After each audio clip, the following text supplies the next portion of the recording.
Close your eyes, dear listener. Let the noise of the day melt away. Allow each breath to slow like a soft breeze drifting through ancient ruins. Tonight, we set sail to Clockmaker's midnight workshop. The city had long since quieted. Streets that only hours ago bustled with merchants and their wares now lay hushed beneath the silver glow of the moon. Lanterns flickered on wrought iron posts, their flames soft and drowsy, swaying as though they too were falling into slumber.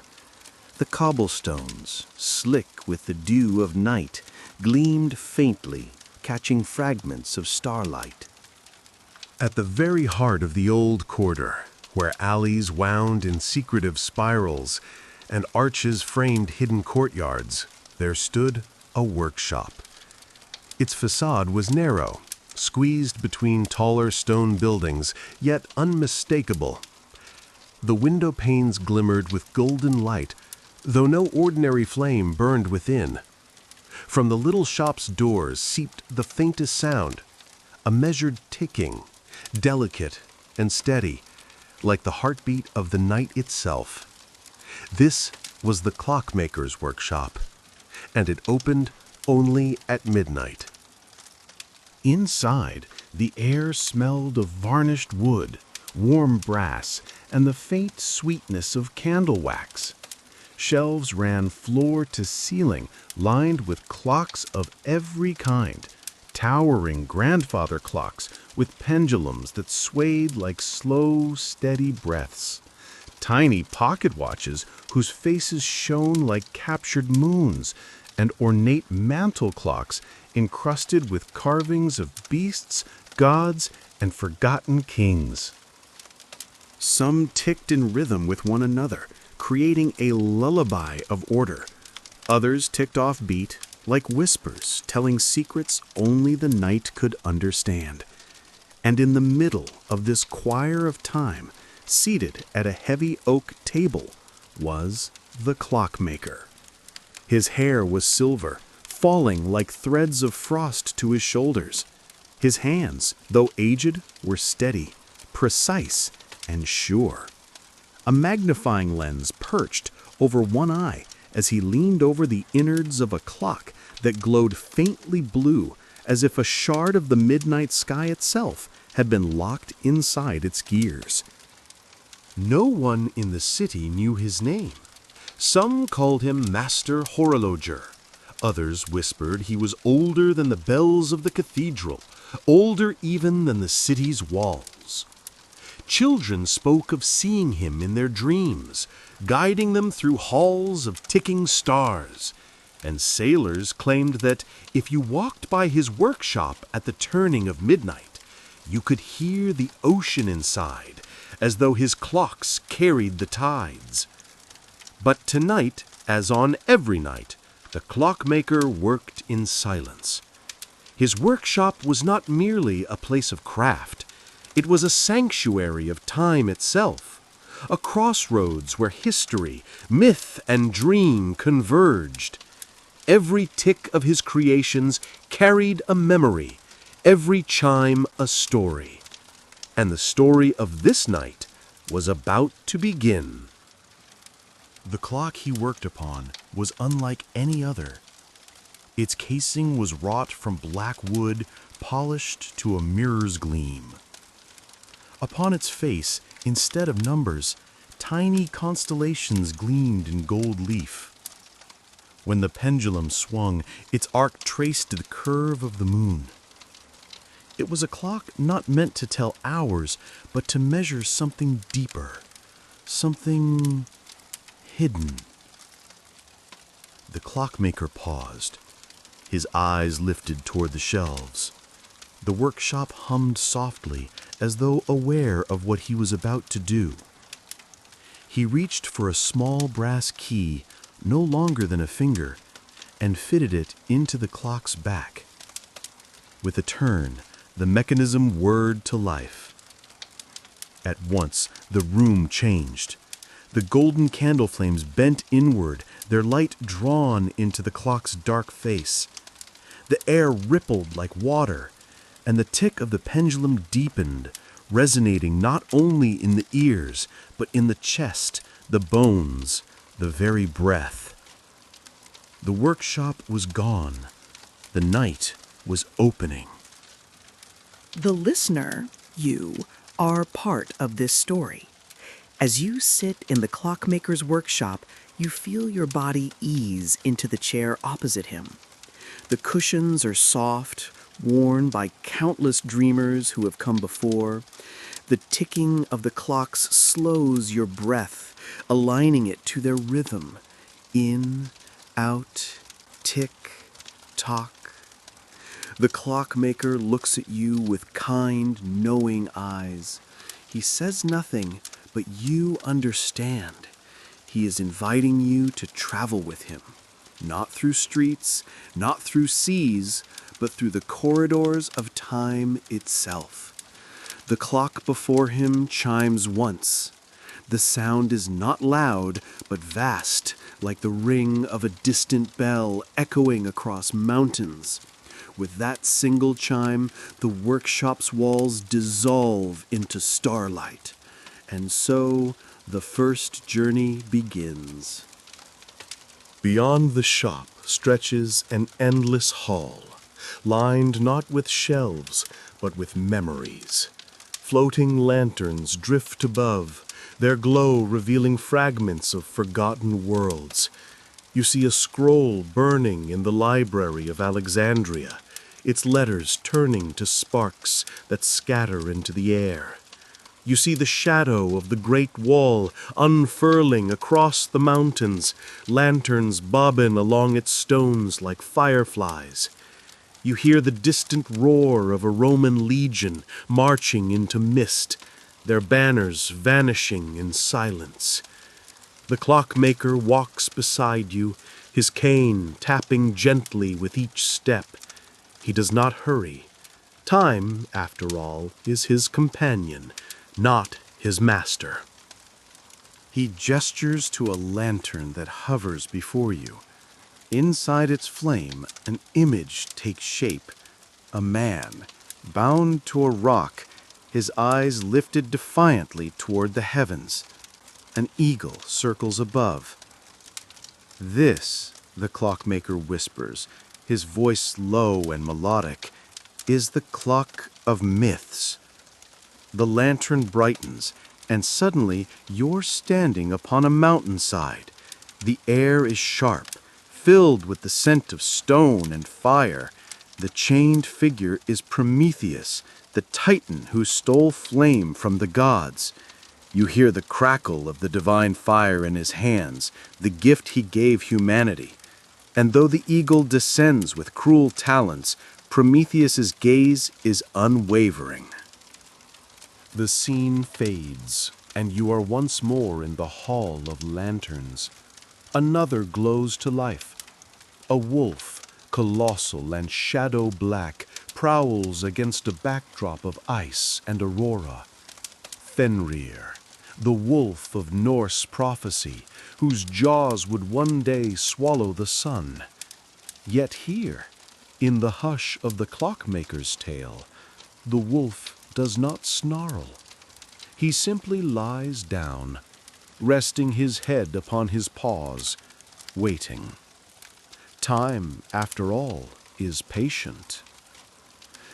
The clockmaker leads you from lantern to lantern, myth to myth, Ra's golden bark sailing the night sky, the weaver Arachne, her loom glittering with starlit threads, the jade rabbit of the moon grinding elixirs in its quiet celestial solitude.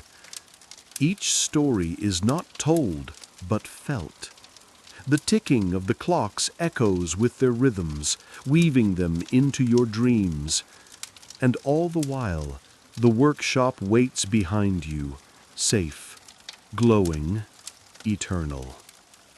At last, the clockmaker pauses. He lifts his gaze to a great brass clock that hangs suspended at the hall's end.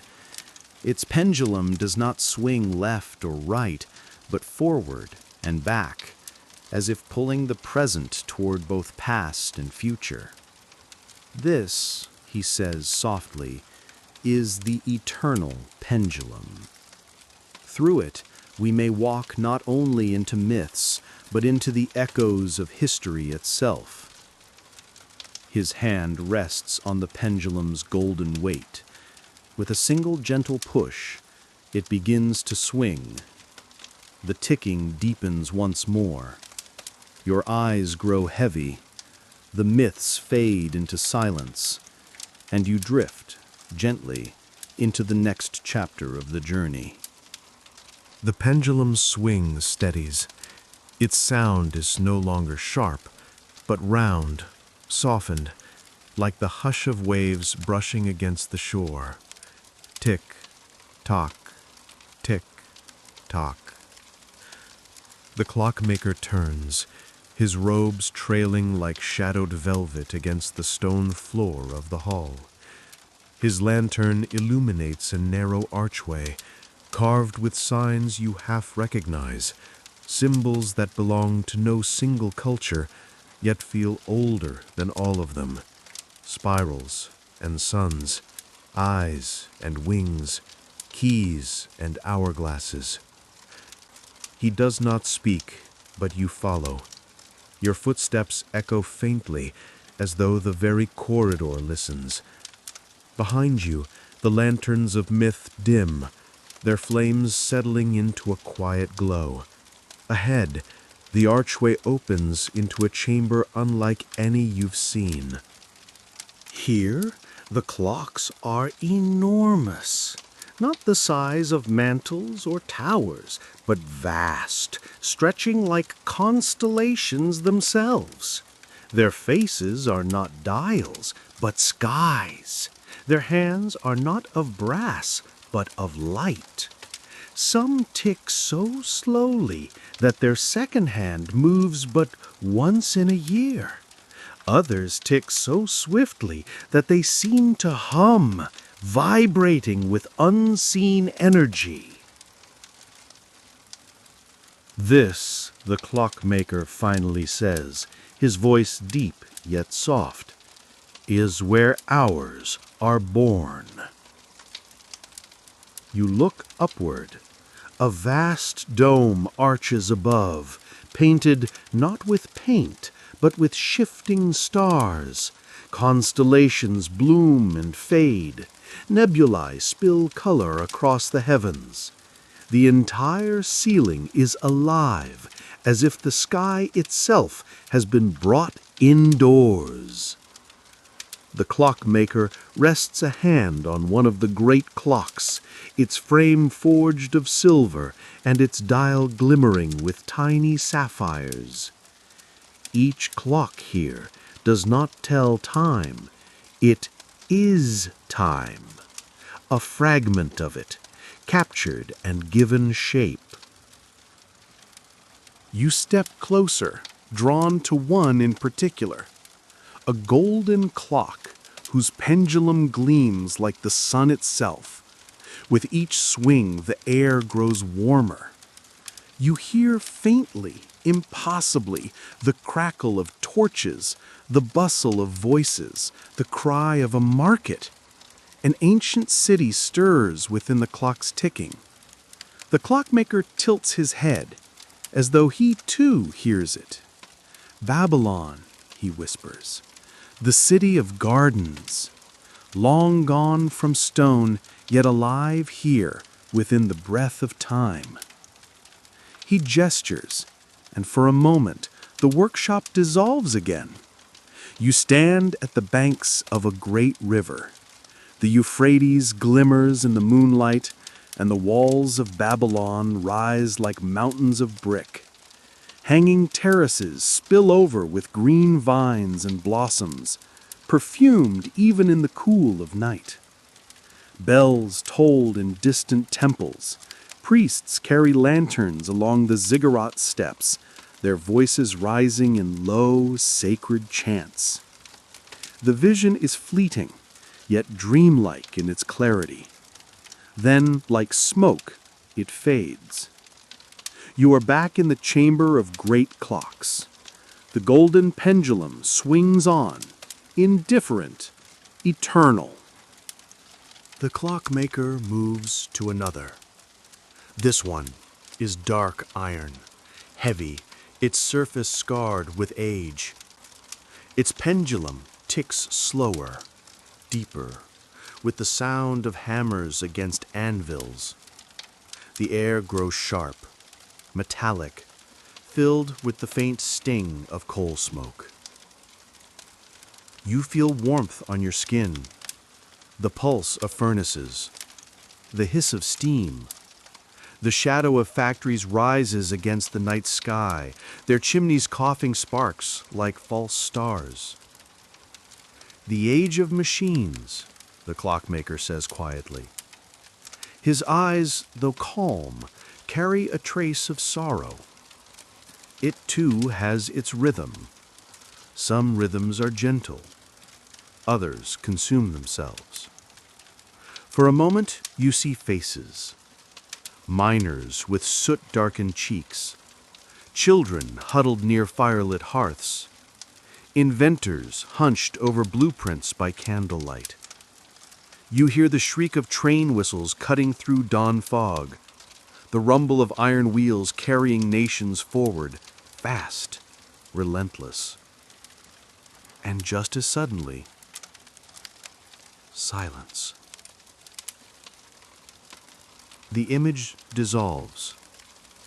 Only the pendulum swings, echoing in the chamber's stillness. The clockmaker steps closer to you now. His gaze, though lined with age, is neither stern nor heavy. Instead, it is a gaze that reassures, a gaze that seems to say, "These are but echoes. You are safe here, in the workshop of midnight." He gestures toward a chair carved of walnut and cushioned in velvet. You sit, the fabric cool and soft, cradling you. All around, the clocks continue their quiet song, each one a different key, yet all blending into a lullaby of time. The old man sits across from you, his cane leaning against his knee. He folds his hands, the faint glint of brass filings caught in his fingernails, the faint perfume of cedarwood clinging to his sleeve. You may wonder, he says slowly, why the workshop opens only at midnight, why it hides from the day. His voice is low, even, a cadence that soothes rather than startle.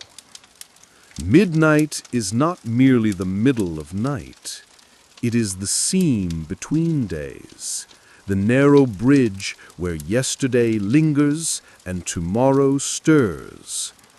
It is in this seam that time is soft, flexible, willing to be shaped.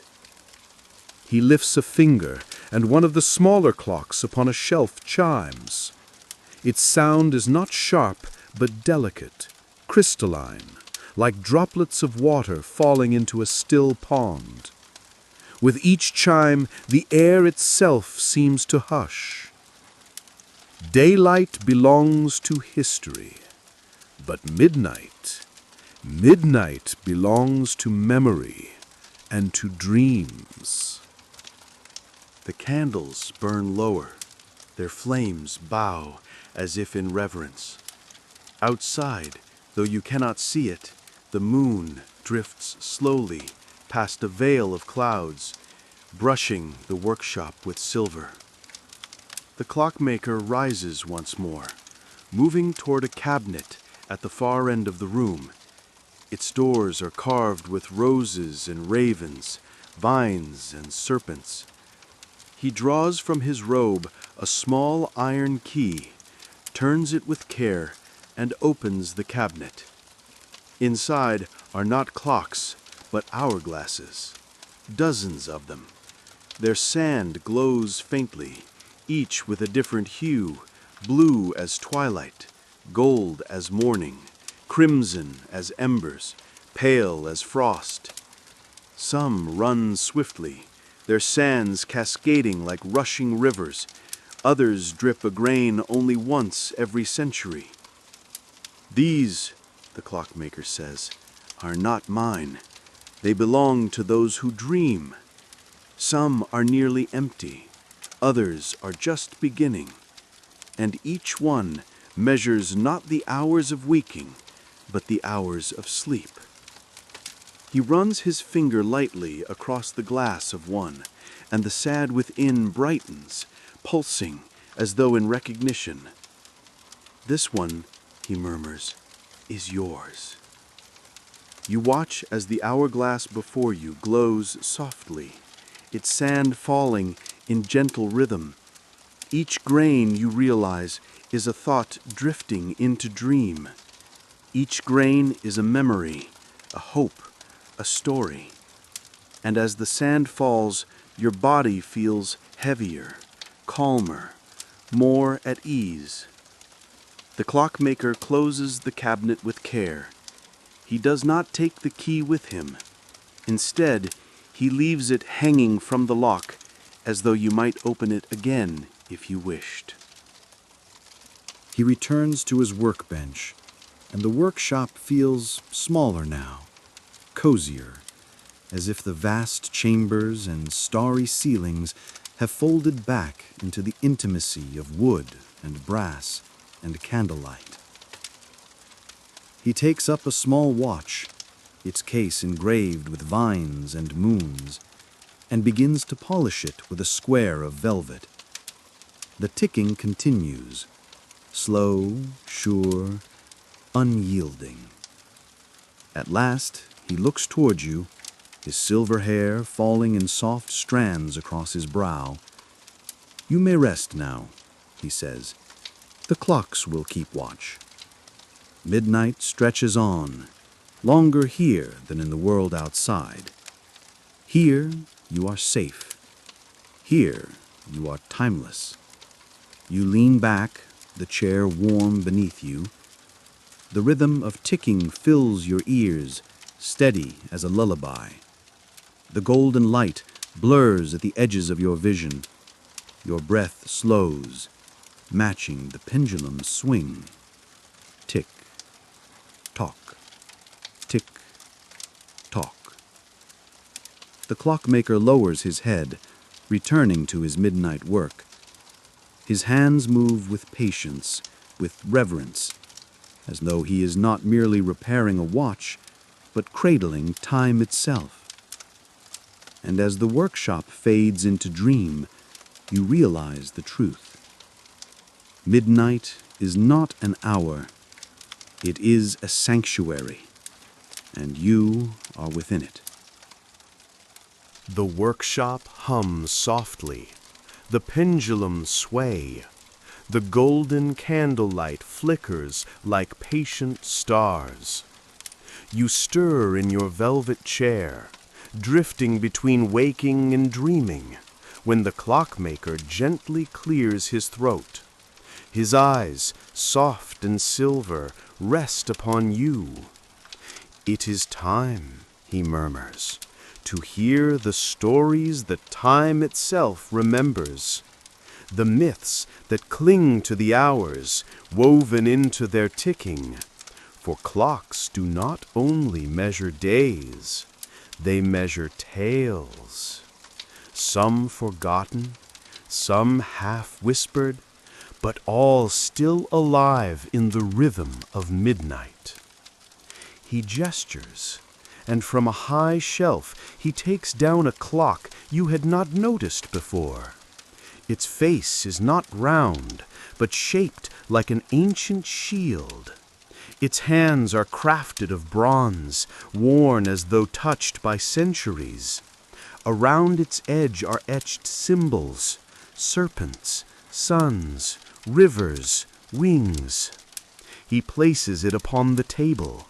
With a turn of his brass key, the shield clock stirs. Its ticking is deeper than the others. With each beat, the room darkens, as though descending into a memory that has been asleep for thousands of years. The air grows heavy, then lighter again, shifting, bending. The workshop melts away, and in its place rises the jagged spine of mountains. You stand upon a cliff, wind tugging gently at your clothes. Far below, a valley flickers with distant fires. Above, the sky burns with stars. And there, bound against the rock, is a man. His body is lean, sculpted, scarred. Chains of bronze and iron hold his arms wide. His face is turned upward, and though pain carves deep lines into it, his eyes shine fiercely, defying the heavens themselves. "This," the clockmaker says quietly at your side, "is Prometheus." You hear the faint crackle of fire, the divine fire he once stole from the gods to give to humankind, the gift of light, the gift of knowledge. From the sky, a shadow wheels. An eagle, vast and cruel, descends upon him. Its wings thunder, its beak gleams sharp. Yet Prometheus does not lower his gaze. He endures. He resists. For he knows that every flame kindled in the hearths of mortals, every candle lit in the dark, carries his defiance forward. And though the eagle circles, though chains bite into his skin, there is no scream, only the quiet rhythm of endurance. The vision softens. The cliff, the chains, the eagle, all dissolve into mist. You are back in the workshop, yet the faint warmth of fire lingers in your chest, like embers hidden beneath ash. The clockmaker inclines his head. Some myths are not about victory. They are about endurance, about holding the flame even in the storm. He turns the shield clock again, and the candle flames sway, leaning toward the gears. The ticking deepens, like the steady beat of a drum across frozen plains. Once more, the room fades. Once more, you are elsewhere. Snow stretches before you, an endless sheet of ice beneath a sky streaked with green aurora. The world is hushed, except for the crunch of snow beneath unseen paws. And then, from the shadows, he emerges. A wolf, but no ordinary wolf. He is vast, his shoulders taller than a man, his fur black as midnight. His eyes glow faintly, the color of dying stars. With each step, the snow shudders. His breath clouds the air like smoke from a furnace. "Fenrir," the clockmaker murmurs beside you. His voice carries neither fear nor awe, only quiet reverence. The wolf fated to break his chains and to swallow the sun. The beast does not rush, he does not roar. He simply walks, pacing the frozen fields with the patience of eternity. For prophecy is not hurried. Time is his leash, and he waits until time itself slips free. The aurora swirls above, casting veils of green and violet across his fur. He halts at last, lowers his body to the ground, and rests his head upon the snow. His breath comes slow, like the ticking of the great clocks.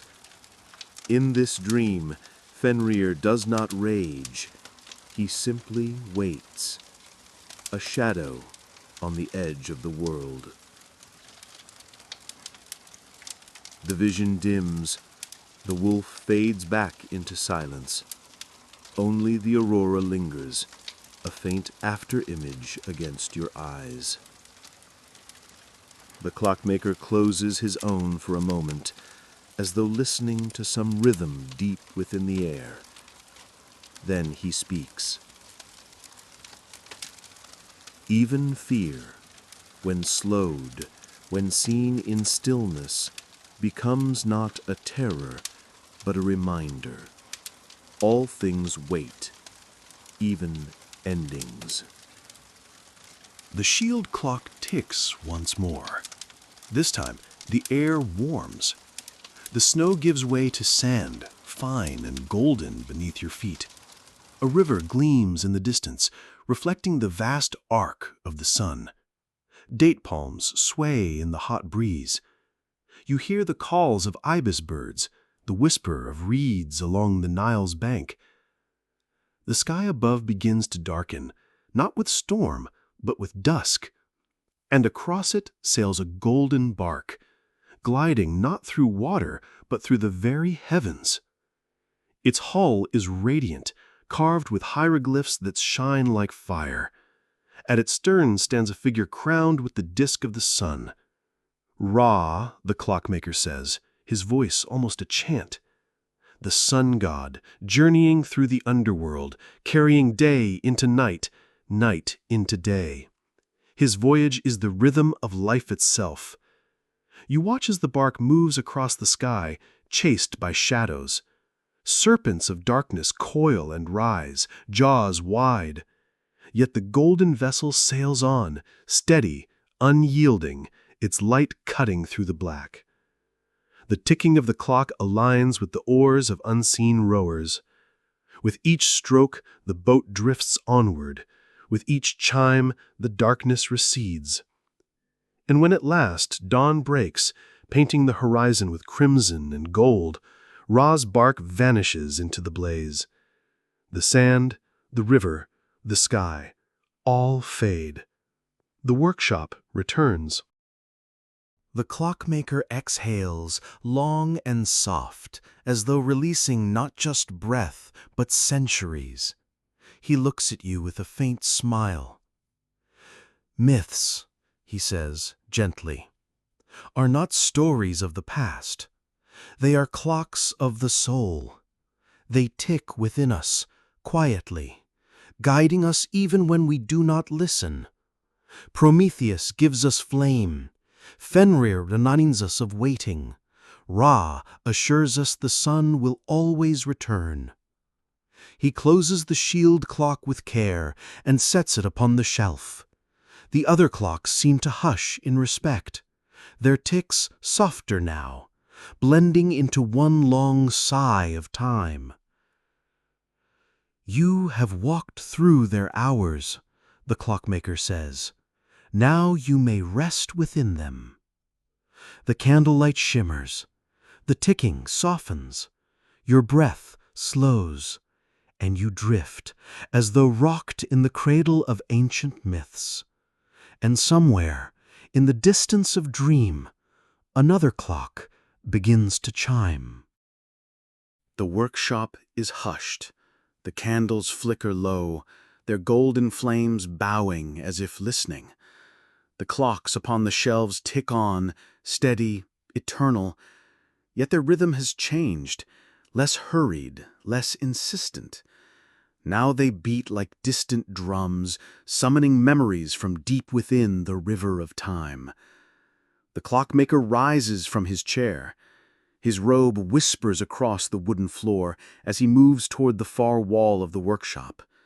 There, behind a glass case, stands a clock unlike any you have yet seen. It is tall, almost reaching the beams of the ceiling. Its casing is carved from black oak, polished smooth as obsidian. Instead of numbers, its dial bears etched letters in languages long forgotten, scripts of sand, of sea, of sky. The hands of the clock are fashioned of silver, thin as quills, sharp as arrows. This, the clockmaker says, his voice low and reverent, is the clock of history. Within its ticking are the echoes of ages, Not myths, not legends, but moments once lived by flesh and stone. Some remembered, others forgotten, yet all carried in time's great pendulum. He reaches for a brass key, its handle shaped like a feather, and slides it into the lock at the clock's base. With a single turn, the mechanism stirs. The pendulum swings, the air ripples, and the workshop dissolves once more. You find yourself standing within a hall of marble columns, their white surfaces glowing in the firelight of torches. The air is thick with the smell of smoke, but it is not the smoke of incense. It is the acrid sting of burning papyrus. Shelves topple, scrolls crackle into ash. Flames race along the floors of cedarwood. In the chaos you glimpse figures, scribes rushing with arms full of manuscripts, their faces stricken with despair. One clutches a parchment to his chest as though it were a child. Another weeps openly as fire devours the fruits of a lifetime's work. The roar of fire rises, drowning all else. The library of Alexandria is burning. You hear the faint whisper of a page curling into ash, the words it once bore vanishing into smoke. Knowledge that had been gathered from every corner of the world, lost in a single night. The clockmaker stands beside you, his expression grave yet calm. Here mankind's memory was wounded, a wound that bleeds still. But even ashes hold seeds. Some words survive, some always do. The vision wavers, the fire shrinks, the smoke clears, and the library fades into silence. Now you are upon a wall, stone upon stone, stretching farther than the eye can see, winding like a serpent across mountains and valleys. The night is cold, the stars sharp above. Lanterns sway in the hands of watchmen, their flames glowing like fireflies in the vast dark. The wind whistles against the battlements. You hear the murmur of distant voices, the creak of armor, the faint toll of a bell. Below, the land is endless shadow. Above, the moon paints the wall silver. The great wall, the clockmaker whispers, his voice a thread against the silence. Built not in a year, nor in a lifetime, but in centuries. Stone upon stone, life upon life. It does not only guard the land, it marks the hours of those who built it. Each brick, a moment sealed in mortar. You touch the wall, and it is cool, rough, ancient. You feel not just stone beneath your fingers, but the hands of those who laid it, farmers, soldiers, laborers, all leaving their hours behind, bound into the wall's endless stretch. The wind grows softer, the lanterns dim, and the vision fades like breath on a winter's glass. The ticking deepens again, and you are no longer on the wall, but lost in mist. From the fog emerges the sound of marching, boots striking earth in perfect rhythm. Banners flutter, though the symbols are blurred. Shields gleam faintly, their rims catching what little moonlight filters through the haze. A Roman legion, thousands moving as one. Their lines stretch into shadow, then vanish. You listen to their discipline, their unity, the iron song of their footsteps. Yet there is no city before them, no enemy to face, only mist. The 9th Legion, the clockmaker whispers, sent north, into the mists of Britannia. Their fate, unknown. Some say they perished, Some say they marched on, endlessly, lost in the fog of time. Their footsteps echo still. Indeed, as you listen, you realize the march never ends. The boots strike, the shields rattle, the banners ripple, yet the legion never arrives anywhere. Their rhythm is endless, like a clock that ticks, but does not chime. The mist thickens, the sound fades, and the legion is gone. Now, lantern light returns, but it is not the flame of soldiers, nor of watchmen.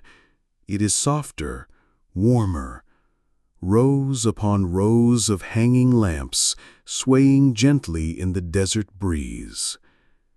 Before you stretches a caravan, winding like a golden thread across dunes and mountains.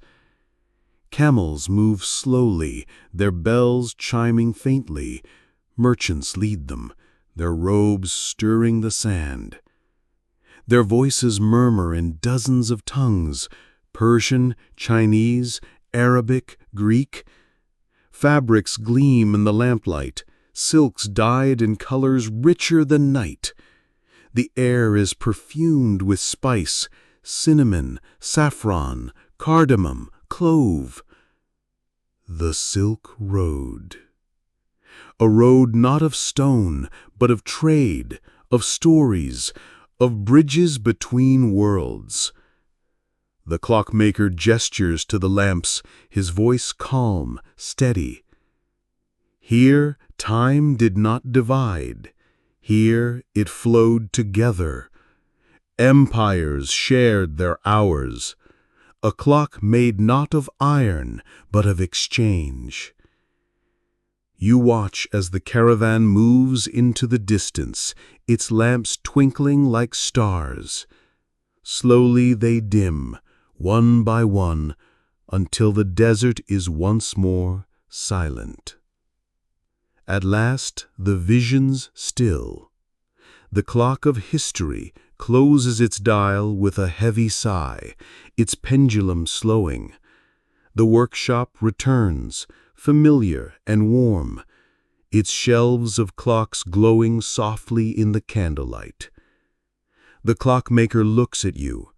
His face, lined though it is, carries a faint smile. History, he says gently, is not gone. It ticks still within us. Every flame remembered, every wall still standing, every legion still marching, every caravan still journeying.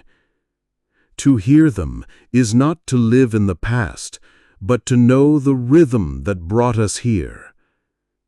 The clocks tick on. Your body feels heavier. Your breath slows. History itself has become a lullaby. And as your eyes begin to close, you hear, faintly, another pendulum stirring, another clock calling. The clock of dreams.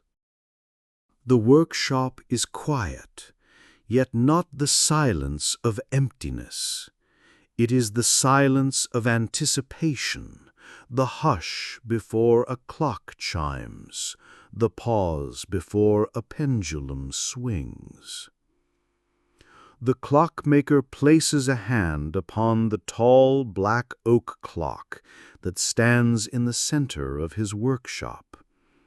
You have seen it before, yet tonight it seems different, alive, as if the shadows of its carvings move with their own breath. Its pendulum is unlike the others, not brass, not iron, but crystal, glowing faintly as though it were carved from frozen starlight.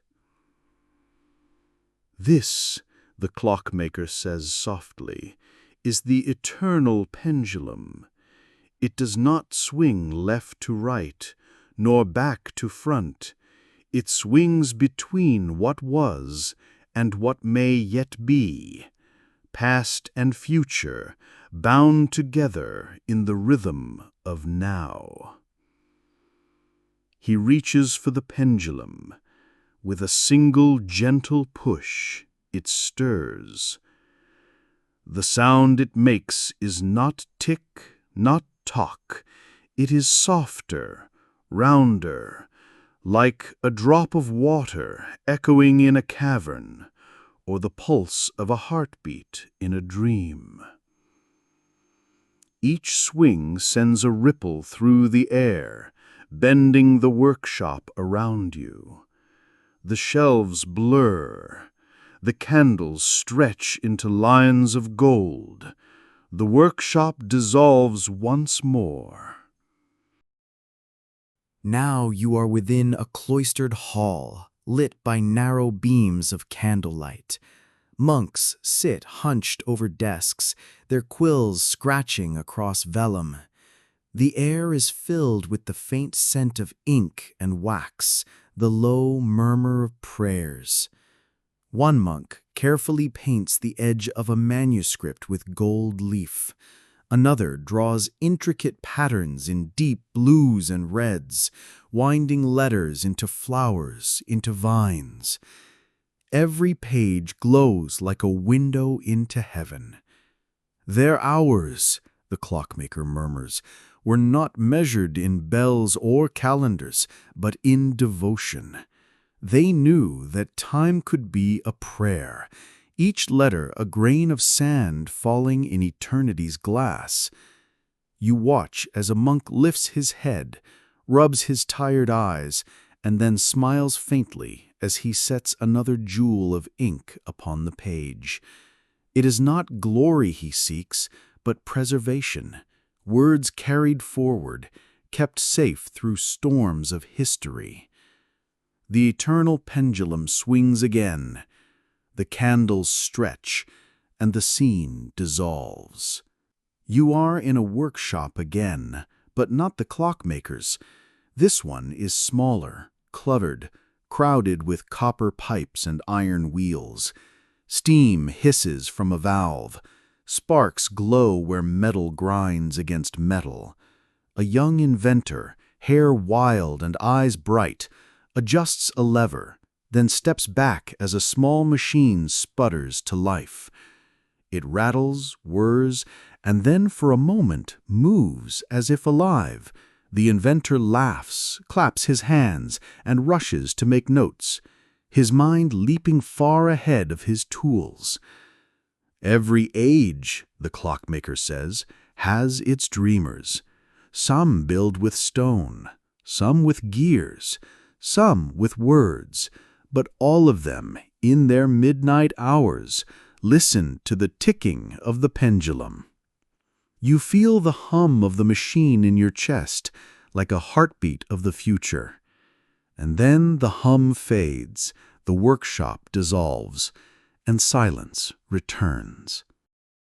Now the eternal pendulum swings slower. Its glow deepens. You stand not in a place, but in a dreamscape, an endless field beneath the stars. The grass glimmers like silver threads. Above, constellations drift, shifting into shapes you half recognize. A ship, a lyre, a serpent, a wheel. The sky itself feels alive, ticking in rhythm with the pendulum swing. Here, there are no walls, no torches, no tools, only possibility.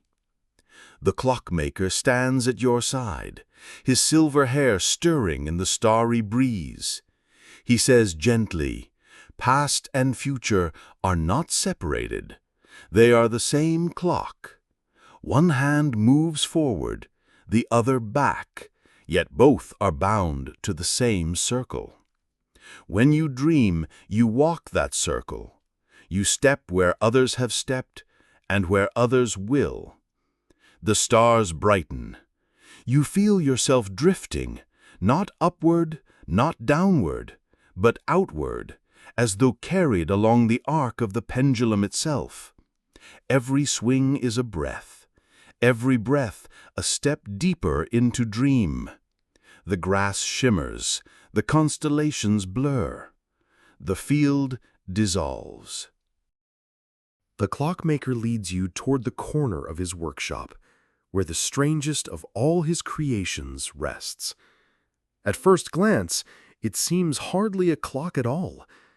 Its frame is carved of pale wood, so smooth it seems polished by centuries of touch. There are no numbers upon its face, no hands to circle its dial.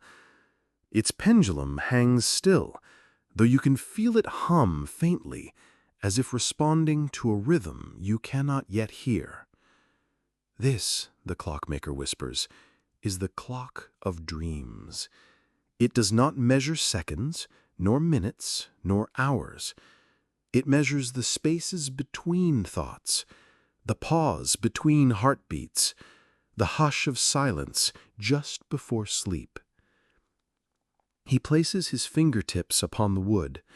The surface glows faintly, as though the workshop's candlelight had been captured within.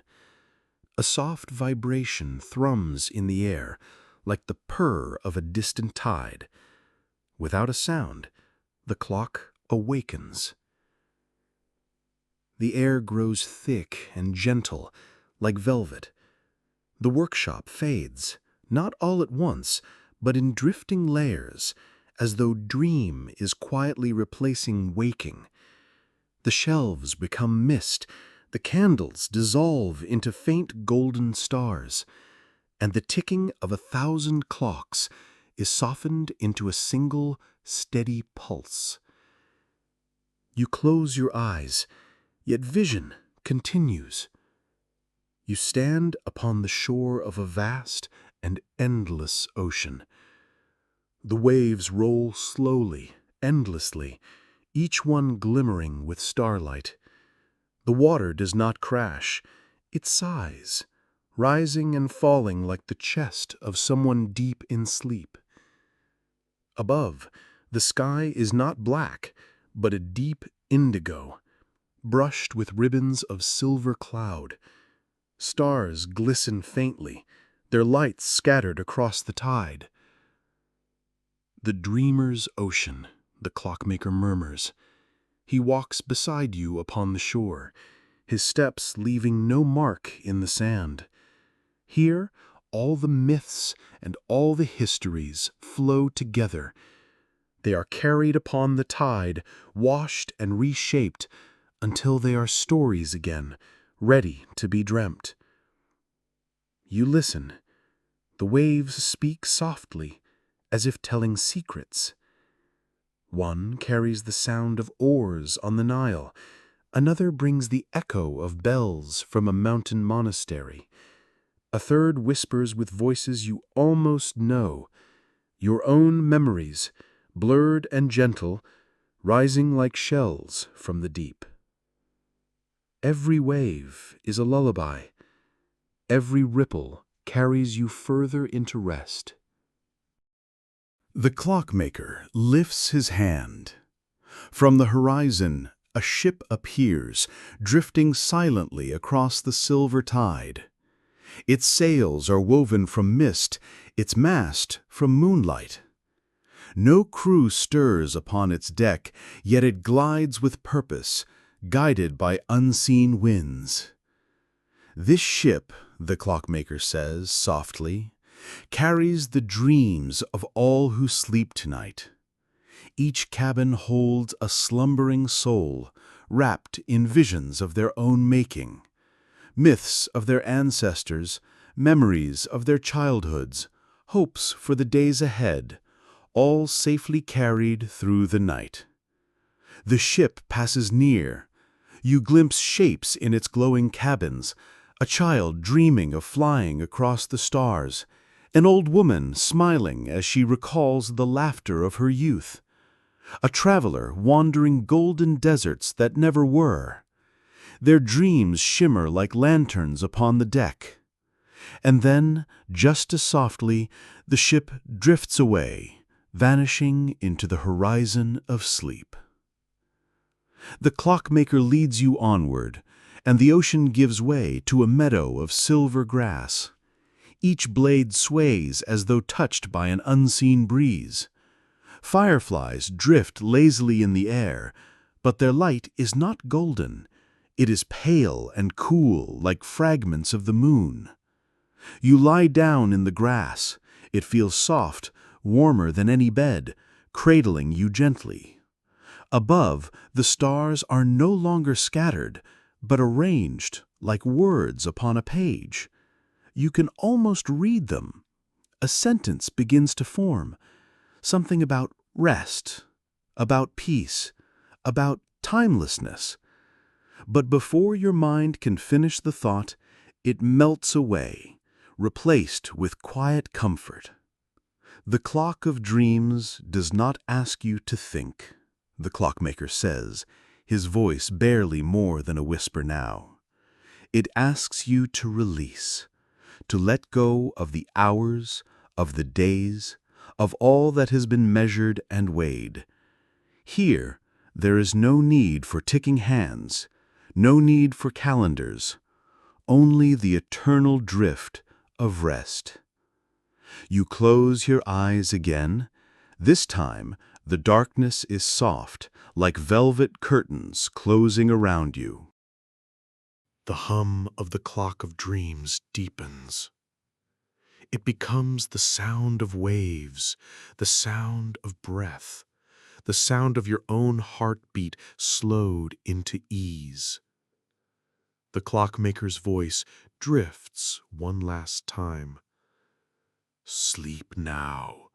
Sleep as the oceans sleep beneath the moon. Sleep as the stars do, burning slowly through eternity. Sleep as the clocks do when their pendulums rest and their hands fold gently to stillness. Time is yours, always, and now it asks nothing of you but rest. The workshop is gone. The meadow fades. The ocean becomes silence. Only the soft hum remains, carrying you deeper, deeper into dream.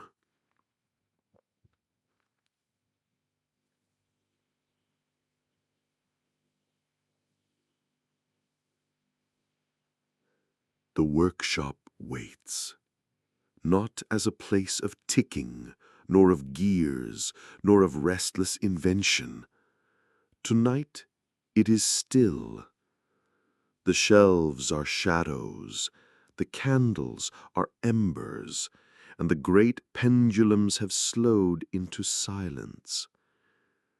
You stand once more at its threshold, though you cannot recall how you returned here. The meadow, the ocean, the ship of dreams, they have all faded. Yet their echoes linger in the air, like the memory of a melody once sung. The clockmaker is near, though even he seems quieter now. His silver hair catches the faint light. His hands rest loosely at his sides. When he speaks, it is not as teacher nor as guide, but as someone bidding farewell.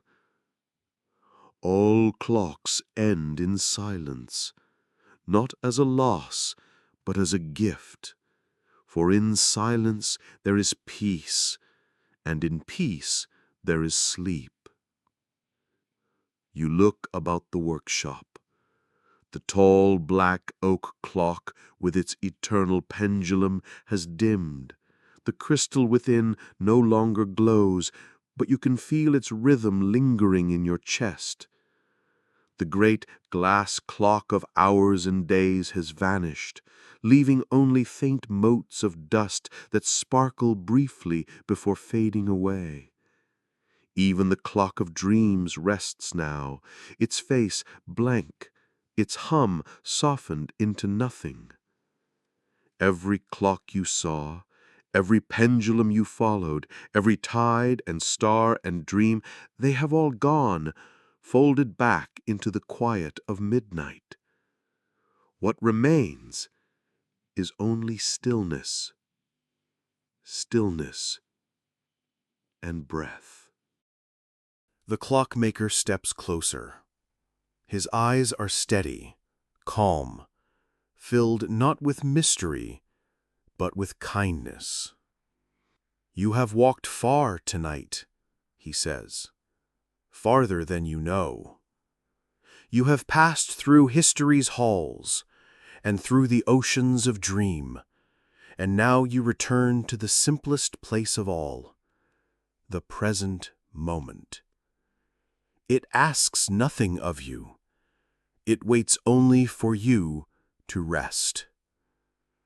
His voice softens, each word slower than the last, as though even language itself grows drowsy. The workshop will remain, as it always has. When you wake, perhaps you will remember its shelves and its pendulums. Perhaps not. That is as it should be. For the clocks of waking and the clocks of dreaming are one and the same, and they will always, always bring you home. He lifts his hand. For a moment, you expect him to turn one final clock or set one final pendulum in motion. But instead, he only closes his eyes, bows his head, and lets silence unfold fully around you. The silence deepens.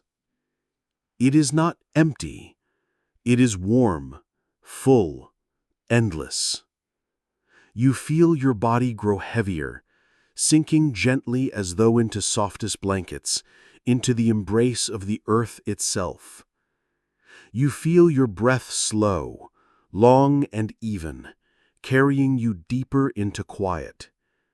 You feel thought itself unspool, its threads loosening, its knots undone, leaving only calmness behind. And then, nothing. Not a sound, not a word. Only the slow, boundless stillness of sleep.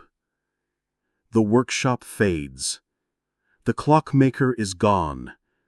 The clocks are gone. Time is gone. All that remains is rest. Pure, endless rest.